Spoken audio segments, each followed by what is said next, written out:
In Oklahoma, the ground is flat and the winds are terrible. They say if you stick a crowbar in a hole and it bends, you know the wind's normal. If it breaks, now that's when you know you might want to stay in a while. Now the winds throw a lot of dust. It gets so bad you can't see the sun. It buries tractors, covers up fences, blinds the birds, and they fall out of the sky. It gets in your lungs and makes dust pneumonia. A dust storm is dark as night, and worse, because even a lamp doesn't shine through it. There's a fella by the name of Y.T. that used to make his own whiskey. Prohibition's only just over, and Y.T.'s got a small keg he stashed in a woodpile by the livery stable so it wouldn't be found in his house. The days are gone when whiskey was $2 a quart, but it's still something, and Y.T. doesn't have any coins or any eggs or cream to barter with. He needs that whiskey to give a doctor in exchange for visiting Y.T.'s sick wife. So, he's determined to find the keg and bring it back home, no matter what the dust cloud might be doing.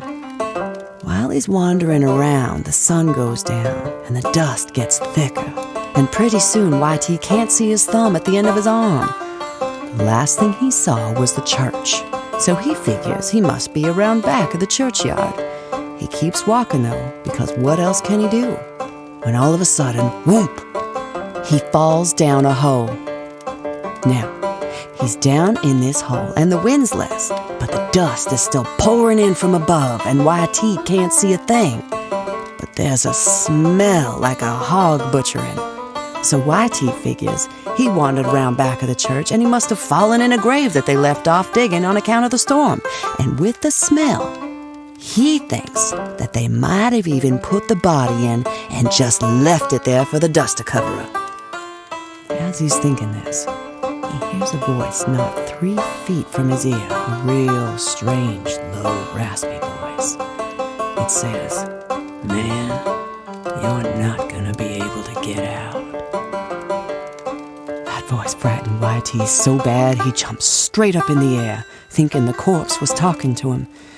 Because of that jump, he was able to grab onto the top edge of the hole and pull himself on up. Even though he didn't know where his whiskey was, he went right on home. His wife, Tilly, had a miscarriage without the doctor, but it was probably too late for anything to be done, even if Y.T. had found that whiskey in the doctor. It just wasn't meant to work out. They buried the baby deep where the coyotes wouldn't get it. But Y.T. went around telling folks that story, thinking the voice he heard was the spirit of his unborn son, spooking him on purpose in order to get him out of that hole and save his life. Now, as it turns out, after Y.T. tells quite a few people around town, that hole he fell down wasn't a grave at all. It was a hole dug by an old one-legged veteran who heard a rumor there was Mormon gold buried at this spot. He dug his way into it, and the dust storm came on and surprised him, and he couldn't get out.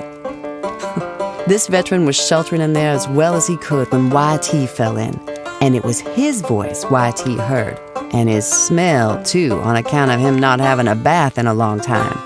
He was about to tell Y.T. they should help each other climb out, but Y.T. got away too soon, and the veteran had to wait all night in the hole for someone else to find him. Oh, he was mad as spite about it, but at least when he got pulled out, he found a keg of whiskey in a bush close by, which was a little consolation.